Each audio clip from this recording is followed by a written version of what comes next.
Hello, everybody, and welcome to this special episode of the Horse of Course podcast, brought to you in association with Valley Rugby Football Club and our title sponsor, Societe Generale. It's an exciting episode today because we've got Grace Ghattas joining us. She's our new Director for Diversity and Inclusion, a new role within the organization. So, hi, Grace, how are you doing? Hi, Grant. Thanks so much for having me. I'm excited for this. Thank you. Yeah, cool. First of all, how's the season going? You're a hockey player. How are things going on the hockey front? Yeah, it's going really well. So I've had the opportunity to play up for the Bees a couple of times, but I love our team, the Chicks, and we're doing well. Had a couple of shoulder dislocations, but we're plowing through it. And I'm also enjoying playing for the Vets team and learning more each time I umpire. So it's a big season of learning and growing, and definitely a few challenges, but that's what keeps us stronger and smarter these days. Yeah, that's right. And especially after a couple of disrupted seasons, having been able to play and train every week seems kind of rare after two seasons being sort of just upset and all that. But anyway, let's get onto it. It's an exciting sort of chat because, you and I have been involved with this, for quite a while now within this year. So midway through the year, we had our club AGM and we added two functions to the board, and that was one of charity and one of diversity and inclusion. And I think that sort of indicates the direction of the club in terms of its commitment to community and commitment to its neighborhood, commitment to its own internal stakeholders as well as external. And you came out on top of a hotly contested race for that position. And normally positions on, sports clubs boards, you have to really beg people to do jobs almost, but this one, I think we had 5 or 6 candidates, and it was an interesting process going through interviewing and hotly contested, which makes you sort of, it reinforces the sort of the need and the excitement or the passion around such a thing. So that was a few months ago now. So let's just catch up, I guess, on what's been happening since then and what's the general direction. I guess the first question would be, why did Valley decide to create a D&I role? I mean, what's the importance of diversity and inclusion in our organization and in community society today? I believe the reason why the D&I role was created for Valley is we are surrounded by a lot of multiculturalism and different diverse groups. And around us, we are now recognizing and I guess stepping up and speaking out and being accountable that we need now to bring this into the fold and onto the sporting field and onto our courts. So we live our lives surrounded by this outside of the sporting arena, but creating a D&I role, I believe, brings this into other aspects of our lives. And sport is a big deal for a lot of people, especially me. It's like friends, family, church, faith, sport. It's up there. It's up there with the most important thing. And then when we're surrounded by this multiculturalism and diversity, it should encompass and infiltrate every aspect of our lives. So bringing it into Valley is crucial and is very much needed and appreciated. Yeah. And I'd say also, having spoken to our sponsors over, long periods, it's something also that really interests them. It's direction being taken in corporates more and more often now, especially large organizations and brands like Societe Generale. They're very focused on D&I as well, and they applauded. They were not driving our decision to add such a role, but they applauded it. They're embracing it, and we're looking to collaborate and partner with SocGen in a number of ways now that we've sort of formalized the role, and I know that other sponsors are as well. How then do you think D&I applies to a sort of sporting organization? Because a lot of people might think, well, sport is inclusive and diverse by its very nature. That's on the surface. So some people might have a little bit challenge to how we sort of apply this to an organization like Valley or any sports organization. Have you got any sort of tips on how we can sort of visualize this or project it? Well, there are two things that I've learned over working 25 years in corporate, and two things, and in the NGO space, two things do come about. We are selfish people, let's be honest. And we want to know what's in it for us and what's in it for our image, whether that be the companies we represent or the people we represent. So the benefits of inclusion for the bean counters and for the metrics people is an increase in membership, in sponsorship opportunities. It's recognizing our reputation and building on that. I feel it's also increasing our brand as a club and also helping our sponsors be a part of it.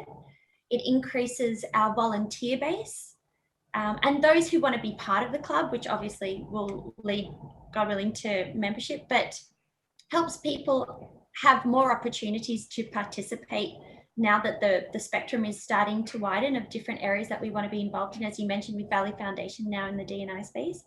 So it also recognises that, as I mentioned earlier, our club wanting to embrace or being aware of the differences outside of the club and bringing it into the club as well. So again, this helps our image, it helps our reputation. It makes us known not only as a successful team and club, but one that really stands by the culture and wants to be fully involved in all aspects of Hong Kong life and life in Asia. So a lot of benefits do come from that. It's also another thing that I've listed and researched is an increase in participation and pathway opportunities. So later on, we'll probably talk about one of the things I proposed to SocGen in terms of mentoring and internships and creating that pathway from the sporting field into the workplace. And it just breaks down barriers as well and helps us overcome certain fears or perspectives that we may have misjudged and ensures that we are a little bit more open to a space.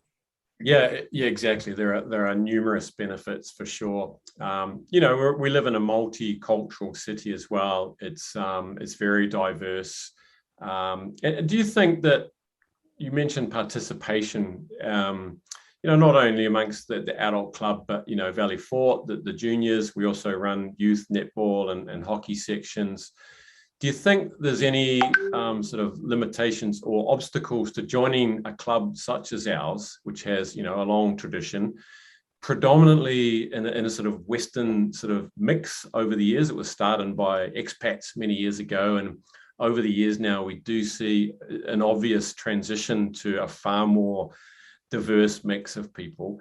Do you think there are still obstacles for those wanting to join sports clubs about joining sports clubs that they're, you know, from the outside, if they're not familiar with sports and the sort of the great culture and camaraderie you get, they can be a little bit intimidating maybe to make your first steps towards a sports club?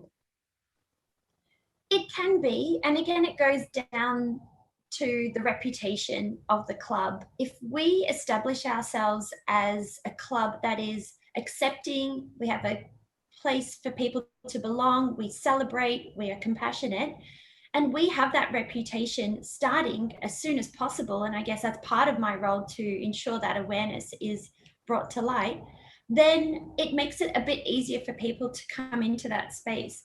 And I actually just want to give a shout out to the youth, and especially the youth hockey. And we're starting to see a lot of multicultural folks coming in. And yes, I acknowledge that the rugby do have a very embracing nature for our Filipino sisters. And I think it's wonderful that they're leading the way in that aspect. But the youth are the ones that will speak up.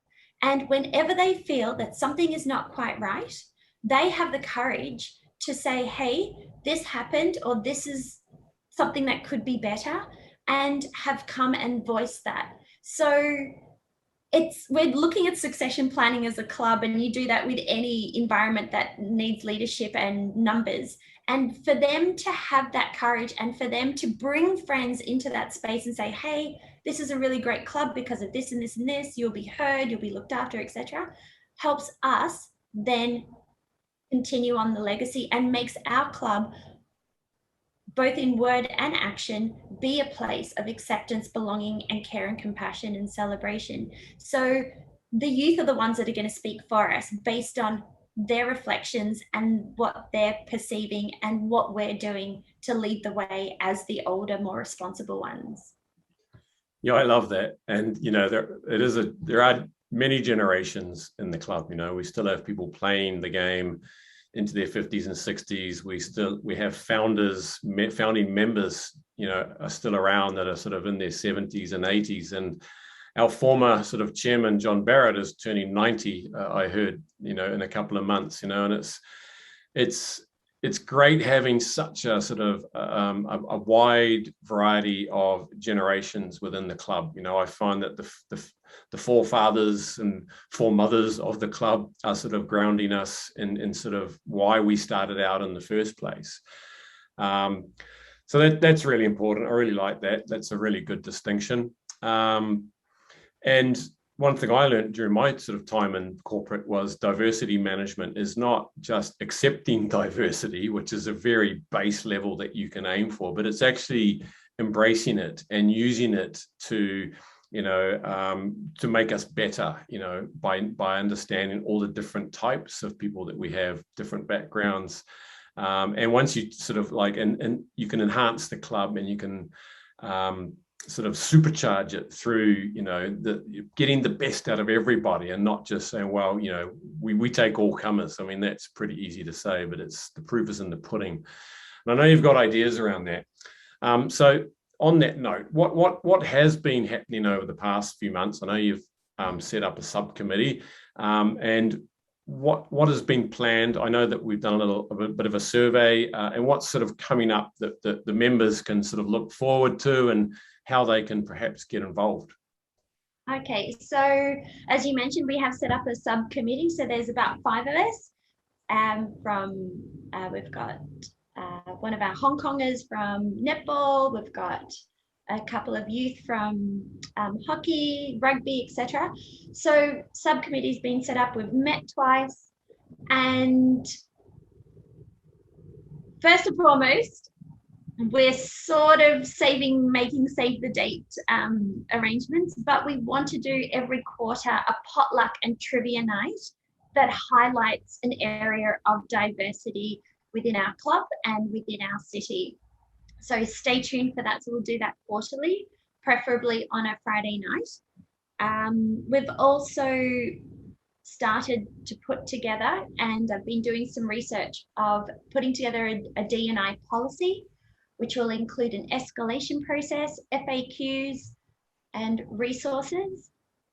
We're also going to finalise our vision and mission alongside the club's vision and mission statements, but with more of a D&I stance. I have proposed to SocGen, as I mentioned earlier, a pathway for mentoring and internship. And those who know me know that I'm very cheesy. I did work in advertising for a few years and I was a copywriter. So I've come up with this line, and the succession and internship and pathway that we'd like to partner with SocGen with is called From Turf to Tech. The SocGen are innovating a very exciting part of their fintech, and they're starting to take that on board, and we want to bring some of our sporting young people from the turf and bring them into the tech world. So hopefully that will happen in the next in time for next summer, when a lot of our young people will have internship opportunities.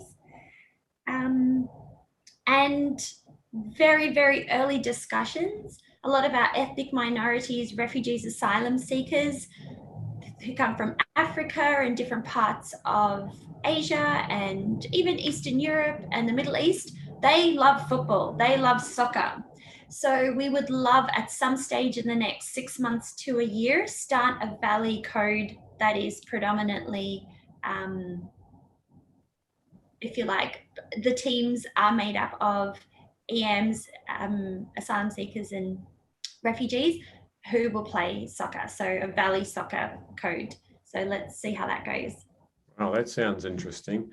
Yeah, just to add on to what you were saying, you know, the women's rugby section has made a lot of sort of is very proactive in making rugby available to all. And firstly, yes, there's the Filipino domestic helpers that we are sort of funding through the system so that they don't need the financial burden of joining the club. And there's also the Societe Generale Valley Bright Girls program, which is aimed at youth girls and their teens. And we've done quite a bit of work with the Integrated Bright Education Group, and especially with the help of Justine Lavia, our former Black Fern and coach of our youth girls, and also the women's rugby. We've had a dozen or so of these girls that they come along on Tuesday nights to training. We transport them over from Kowloon from their after school activities. These are girls of very modest backgrounds, you know, who's predominantly South Asian, Nepalese, Indian, Bangladeshi, whose parents work crazy hours in construction and cleaning, and you know, the catering industry, and they can't afford helpers, so that there's nowhere to go after school. So the school takes them in and looks after them for a number of hours until parents come home and help them with their education, because they're learning in a Chinese environment predominantly. So they have the added sort of challenge of studying in 2 languages. But we see the importance of sport in a child's life and in everybody's life, you know, and becoming confident, resilient, creating networks of friends and mates for life, you know, and that's what sport's all about. So these girls now are starting to play proper rugby with the under-16s girls, and we're trying to integrate them into the club as regular members, you know, nothing special, but we will help support them into the club. And it's a lifetime commitment. It's not here's a training course that lasts for 1 month, try to play rugby or hockey or netball. It's how can we get you into our club and join and stay in our club forever and get the benefits of being part of a club like ours, but also their families, because we call it the Valley family, and there's a reason for that. It's a great feeling knowing that we're opening the doors to as many people as possible. What did you find in the recent survey of members? Anything that sort of stood out to you that sort of reaffirms that we are on the right track and that people have got strong feelings and opinions and want to contribute and participate in any direction? Yes, there were some interesting findings. But first and foremost, I want to say thank you to the 60 respondents. So I really appreciate your honest feedback. And we found that keeping it anonymous helped bring out a little bit more honesty. So I do appreciate you guys taking the time. 5 questions in 5 minutes. So it wasn't too much to ask, but I appreciate your time nevertheless.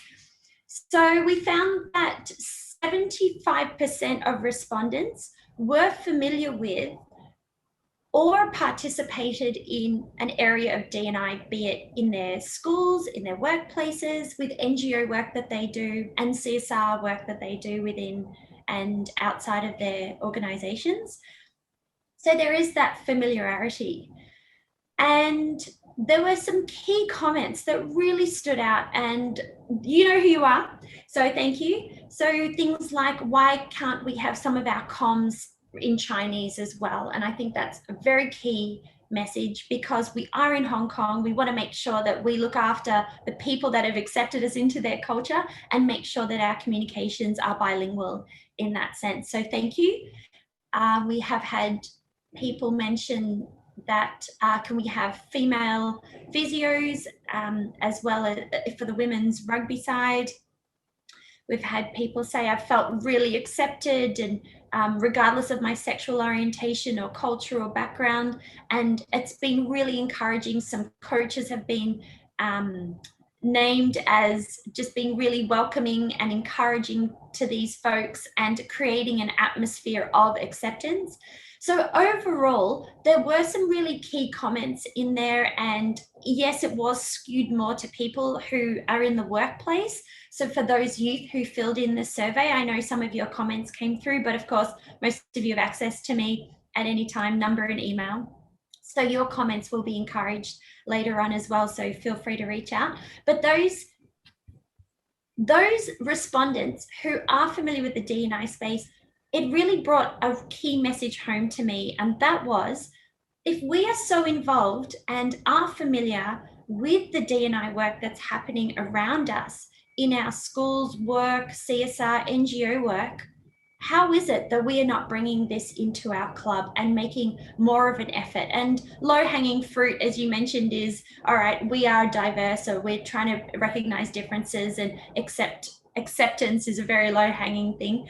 But why can't we bring this now into every aspect of our life, including on and off the field? So we can't be switching on our mindset and go, oh, we've got a CSR role that we need to do, or a D&I thing we need to celebrate at work, or an NGO we need to volunteer for as a team building exercise, and then switch off when we come onto the sporting field or onto the courts. So that's not very characteristic of us. That's not consistent with who we are as players. And I want to encourage our club to have that consistency of character and integrity and go, right, if I'm going to take on and be familiar with this diversity and inclusion environment that's happening around us, we also must ensure we are living it out in our fields, in our courts, and in our lives as a mindset that becomes a lifestyle. And you don't have to do many excessive things. It could be as simple as opening the door for someone. It could be as simple as holding the lift open in your building for another 5 to 10 more seconds to let some other people in.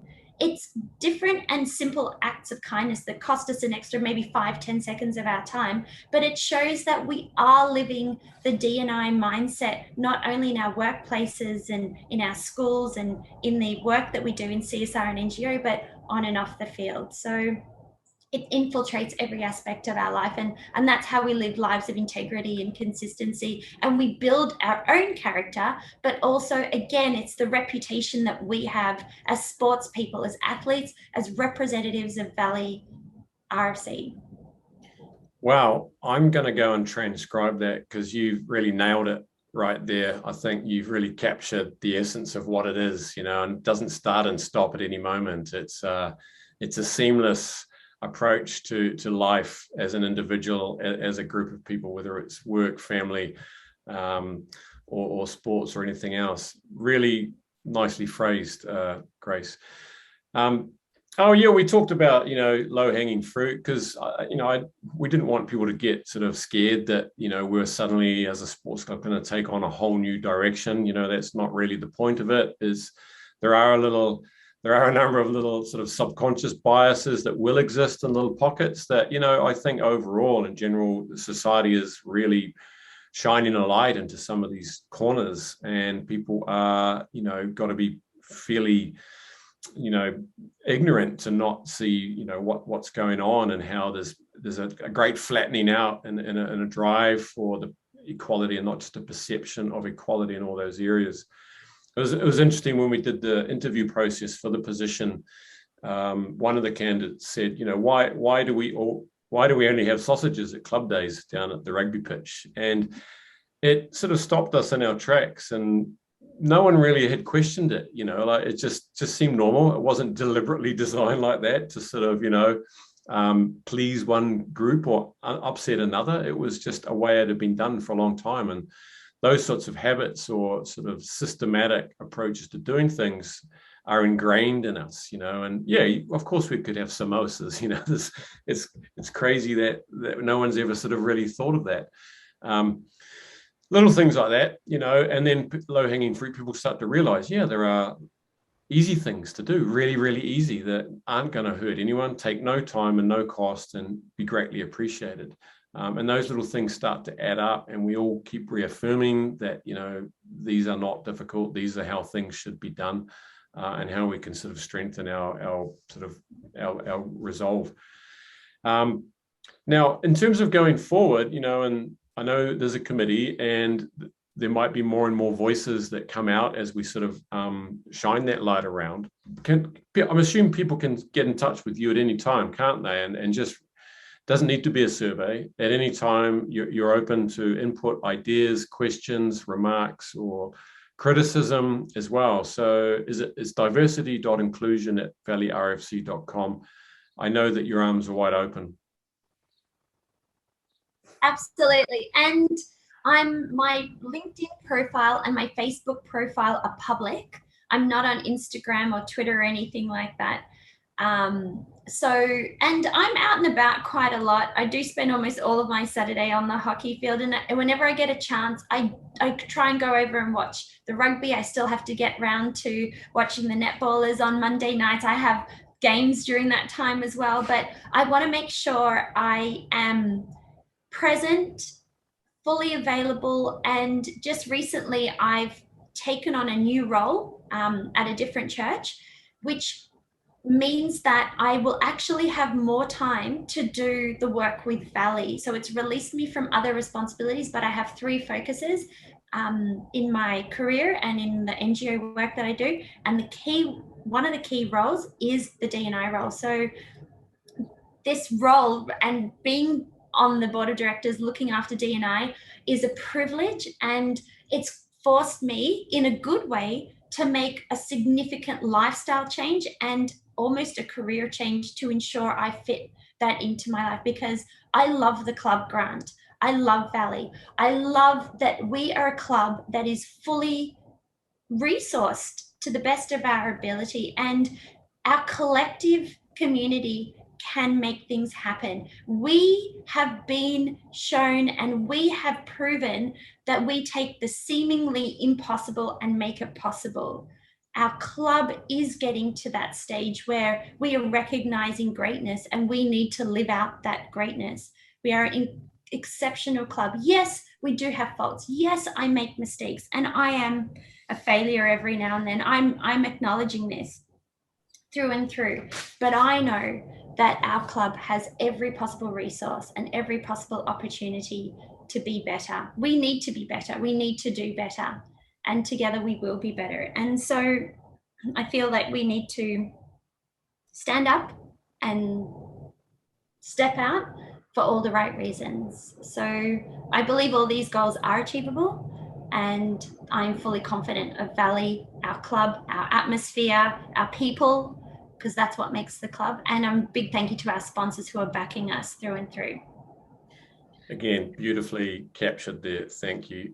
Hey, just one last question, and I haven't really prepped you for this, but how will you know that we've done a good job in the D&I space over the coming 1, 2, 3, 5 years? What would it look like for you and for everybody? The first thing that came to mind was like copying and pasting those D&I questions from the survey and getting A, more respondents, and B, more yes, I'm familiar with this, yes, we're doing this, yes, we're doing this. So that's like very, very basic kind of lazy way to measure our But I also believe that if we do have an increase in numbers, and for the bean counters, yes, I'm very mindful that we need metrics, and if we increase our membership base, that will be part of the reason why I know we're doing, and we are on the right track of building a culture of healthy D&I. So getting to those numbers, but also random question asking. So if you go up to someone and say, hey, what have you noticed different about our club? It could be just whatever, beer after the game or whatever it is. It could be something that they highlight or say. It could be feedback that someone's given. And also it could be just as simple as observation. If we see like a guy gets tackled to the ground and then arm in arm, just pulling them up. If a girl gets knocked over, her stick, whatever, just picking her stick back up. It's showing that behavioral change of, you know what, yeah, we can rough and tumble, but I still respect you, I still accept you, and we're still good competitors. And people outside looking into the club can walk off playing against us and say, you know, Valley are a pretty good team to play for. Sure, they'll be competitive and we want that winning attitude through and through, but they are a pretty good group of people, and, you know, they look different and they are different for all the right reasons. Yeah. And I'm confident as well. I mean, as you said, we've achieved some really big things in the past couple of years off the pitch, you know, like Everest, like our kit recycling program, with our diversity, with the Bright Girls, with our Feeding Hong Kong sort of food collection programs, all these things that we've done outside of sport. But for me also, we require leadership and guidance in this space to get the ball rolling. But a big indicator for me will be when it permeates the club to a granular level where we hold each other accountable all the time. And it's not the COO, and it's not you, and it's not someone else from the committee pointing out, hey, that's not in line with our values. It's when people on the sideline start saying, hey man, what do you think you're doing? How's that in line with what this club is all about?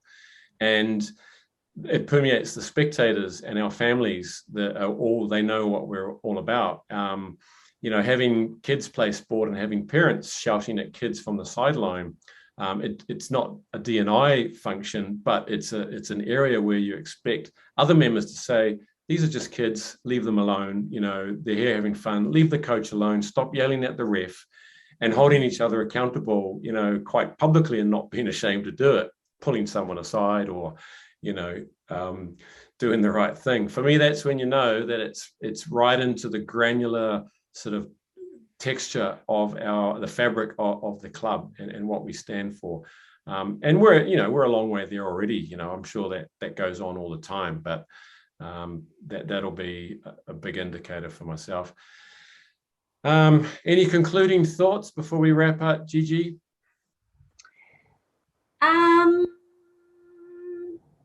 I echo what you're saying, and I 100% agree. We need to exemplify the Valley culture that we want to build.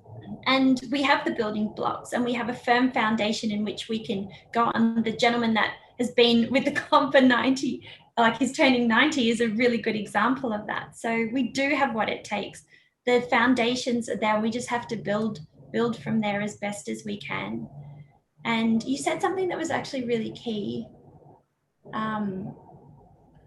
Just calling things out and saying, hey, is that quite right? Maybe not. And one of the phrases I've coined is respectance. So it's respect and acceptance. It's respecting the people around you. It's accepting who they are and what they do.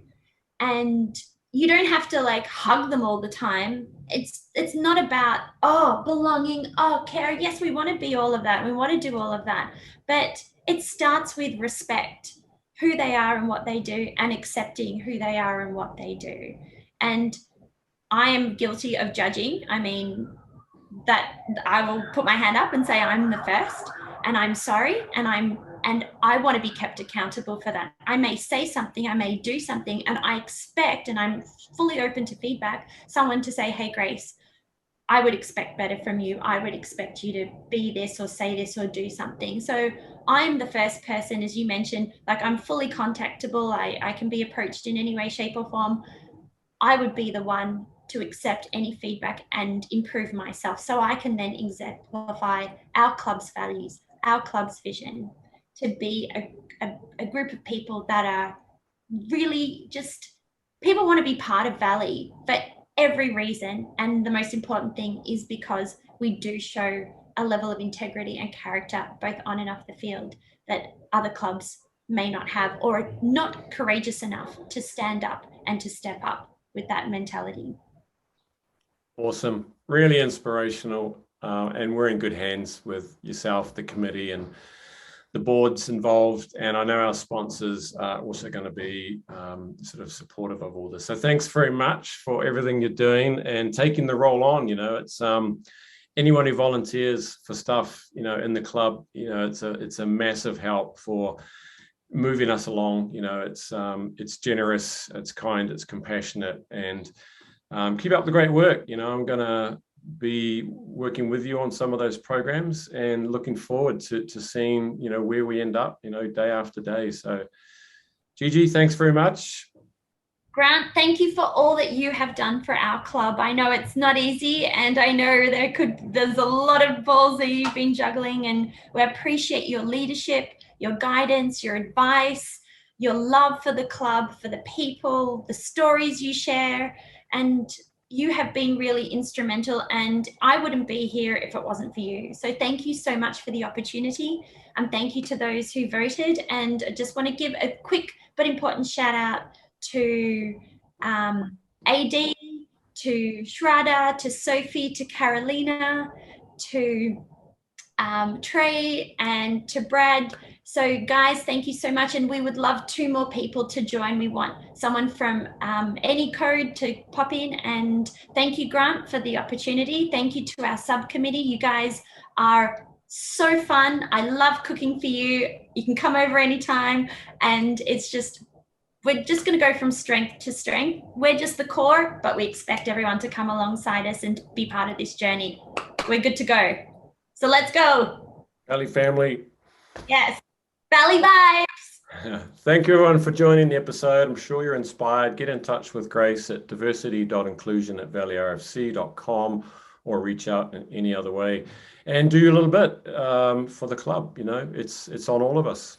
Thank you, and see you in the next episode of The Horse of Course.